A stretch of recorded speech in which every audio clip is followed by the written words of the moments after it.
Hello. आज हम लोग जो है बहुत ही इम्पोर्टेंट टॉपिक पर डिस्कस करेंगे। टॉपिक का नाम है लोकेशन ऑफ फोटोसिंथेसिस, जो कि high rating chapter photosynthesis in higher plant का एक इम्पोर्टेंट ये टॉपिक है। तो हम लोग समझते हैं कि what is the location of photosynthesis in higher plant. हम लोग जानते हैं कि हायर प्लांट की बात करेंगे तो हायर प्लांट में जो ग्रीन पार्ट है वो क्या होता है? प्लांट का लीफ होता है। प्लांट का लीफ होता है। लीफ ही प्लांट का हायर प्लांट में क्या होता है? ग्रीन होता है। और इस लीफ में एक स्पेशल टाइप का सेल होता है। मैं मानूं इसको लीफ, तो लीफ ही वास्तव में साइट है फोटोसिंथेसिस का। लेकिन लीफ में कहाँ पे?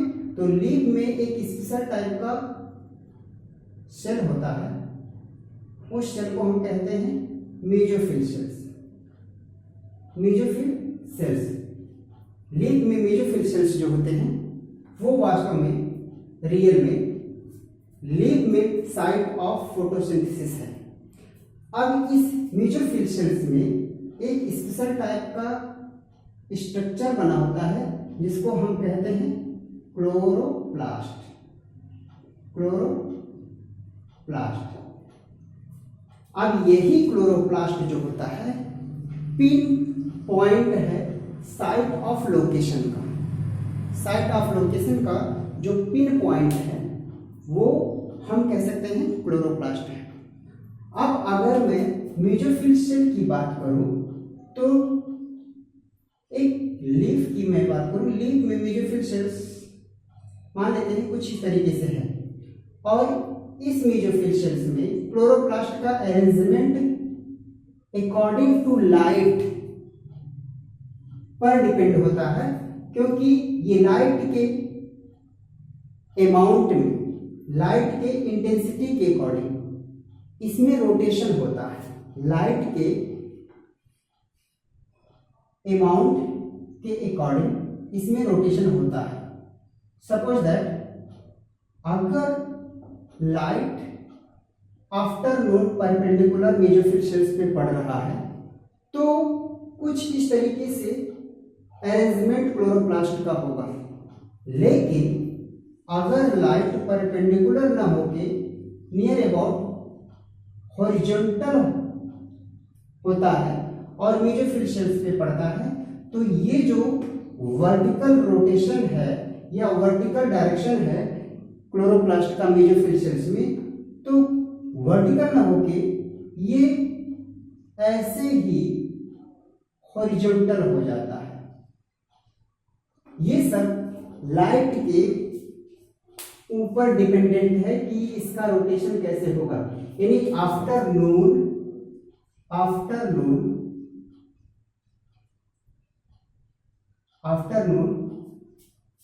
मेसोफिल सेल्स में क्लोरोप्लास्ट का अरेंजमेंट वर्टिकली हो जाता है।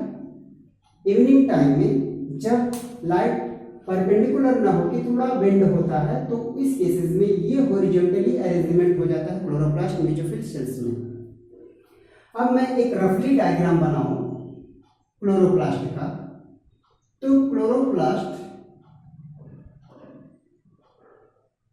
हम लोग जानते हैं कि एक डबल मेम्ब्रेन बाउंड स्ट्रक्चर है। प्लांट सेल की मैं बात करूं तो प्लांट सेल में क्लोरोप्लास्ट और माइटोकॉन्ड्रिया डबल मेम्ब्रेन वाला सेल ऑर्गेनेल्स है। और ये डबल मेम्ब्रेन में आउटर मेम्ब्रेन है और ये अंदर का इनर मेम्ब्रेन है। ये सिर्फ अंडरस्टैंडिंग के लिए है, हमको इससे रिलेटेड कुछ और इंपॉर्टेंट चीज नहीं देखना है। बस ये समझना है कि आउटर मेम्ब्रेन और इनर मेम्ब्रेन होता है, डबल मेम्ब्रेन होता है। अब इस क्लोरोप्लास्ट में कुछ क्वाइन शेप में स्ट्रक्चर बने होते हैं जो कि एक दूसरे पर ऐसे अरेंज्ड होते हैं। ये स्ट्रक्चर ये स्ट्रक्चर जो कॉइन शेप में होते हैं, दूसरे पे एरर होते हैं, ये फॉर्मेट करते हैं यानी बनाते हैं, इसको हम कहते हैं ग्रेनम। क्या कहते हैं? ग्रेनम। अब एक क्लोरोप्लास्ट में ग्रेनम की जो टोटल नंबर हो वो नियर अबाउट 20 to 40 होती है। यानी एक क्लोरोप्लास्ट में total number of granum 20 to 40 के नंबर में होते हैं। अब ये ग्रेनम जो होते हैं वो एक ग्रेनम दूसरे ग्रेनम से एक कनेक्टिविटी के थ्रू जुड़ा होता है, अटैच होता है, जिसको हम स्ट्रोमल लैमिनी कहते हैं। स्ट्रोमल लैमिनी कहते हैं। यहाँ पे जो ये ग्रेनम है, ये जो ग्रेनम है, ये ग्रेनम का जो ये सिंगल कॉइल शेप में स्ट्रक्चर है, इसको हम थैलेक्वाइड कहते हैं। थैलेक्वाइड कहते हैं। अब एक बात ध्यान की देने की है कि एक क्लोरोप्लास्ट में जो टोटल नंबर ऑफ ग्रेनम है, ये टोटल नंबर ऑफ ग्रेनम जब हम ग्रुप में देखेंगे तो यह ग्रेना के नाम से जाना जाएगा। ग्रेना के नाम से जाना जाएगा। ये जो वैकेंट स्पेस है क्लोरोप्लास्ट का, इसको हम स्ट्रोमा के नाम से जानते हैं। स्ट्रोमा, इसी को हम मैट्रिक्स भी कहते हैं। मैट्रिक्स भी कहते हैं। इसमें इंपॉर्टेंट जो होता है, स्ट्रोमा में इंपॉर्टेंट जो होता है, एंजाइम होते हैं। एंजाइम होते हैं जो कि फोटोसिंथेसिस के प्रोसेस में पार्टिसिपेट करते हैं। अब यहाँ पे दो चीजें निकल के आ रहा है कि एक क्लोरोप्लास्ट में ग्रेना होता है और उसी में दूसरा हिस्सा क्लोरोप्लास्ट का स्ट्रोमा होता है। ठीक है। ग्रेना जो है वो ग्रेनम से मिलकर बना है। ग्रेनम में बहुत छोटे छोटे कॉइन शेप स्ट्रक्चर होते हैं जिसको हम थैलेक्वाइड कहते हैं। ये थैलेक्वाइड अपने आप में एक मेम्ब्रेन सिस्टम के थ्रू अटैच होते हैं। थैलेक्वाइड का मेम्ब्रेन और स्ट्रोमल लैमिनी का मेम्ब्रेन मिलकर एक सिस्टम बनाते हैं जिसे हम कहते हैं मेम्ब्रेनस सिस्टम। Membranes system. अब ये मेम्ब्रेनस सिस्टम जो होता है वो membrane of thylakoid and stromal lamellae होता है। ये मेम्ब्रेन ऑफ थैलेक्वाइड और स्ट्रोमल लैमिनी इसी में ही कुछ स्पेशल टाइप के पिगमेंट होते हैं। कुछ स्पेशल टाइप के पिगमेंट होते हैं जहां पे फोटोसिंथेसिस के प्रोसेस स्टार्ट होते हैं या फोटोसिंथेसिस के प्रोसेस होते हैं। और ये फोटोसिंथेसिस के प्रोसेस जो ये पिगमेंट है, ये पिगमेंट स्पेशल टाइप के बने होते हैं और इन्हीं का ये वर्क है कि लाइट को एब्जॉर्ब करना। ये स्पेशल टाइप के पिगमेंट फोटो सिस्टम का फॉर्मेशन करते हैं। फोटो सिस्टम का फॉर्मेशन करते हैं। तो स्ट्रोमल लैमिनी के फोटो सिस्टम PS फर्स्ट के नाम से जानते हैं और थैलेक्वाइड मेम्ब्रेन के जो फोटो सिस्टम होते हैं वो PS सेकेंड के नाम से जानते हैं। अब ये फोटो सिस्टम है क्या, इसको हम बाद में डिटेल में डिस्कस करेंगे। पहले हमको समझना है कि ये जो दो चीजें निकल के आया है कि स्ट्रोमा पार्ट्स ऑफ जो कि क्लोरोप्लास्ट का हिस्सा है, स्ट्रोमा मैट्रिक्स, और ये ग्रेना यानी ग्रेनम, और इसके साथ साथ स्ट्रोमल लैमिनी, ये है क्या। वास्तव में यही दोनों चीजें जो होते हैं वो क्लोरोप्लास्ट के अकॉर्डिंग या क्लोरोप्लास्ट के अंदर में जो फोटोसिंथेसिस का प्रोसेस हो रहा है वही मेन साइट है। अब यहाँ पे एक क्लोरोप्लास्ट में दो चीजें निकल के आ रही है, स्ट्रोमा और जो होता है ये मेम्ब्रेनस सिस्टम। मेम्ब्रेनस सिस्टम जो कि स्ट्रोमा लैमेले और थैलेक्वाइड मेम्ब्रेन के ये हिस्से हैं, थैलेक्वाइड मेम्ब्रेन के ये हिस्से हैं। यानी हम मेम्ब्रेन सिस्टम में जोड़ सकते हैं membrane of stroma lamellae, membrane of stroma lamellae plus membrane of thylakoid, membrane of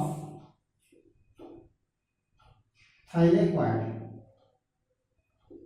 actually जो है ये साइट है फोटोसिंथेसिस का लाइट रिएक्शन, फोटोसिंथेसिस का लाइट रिएक्शन।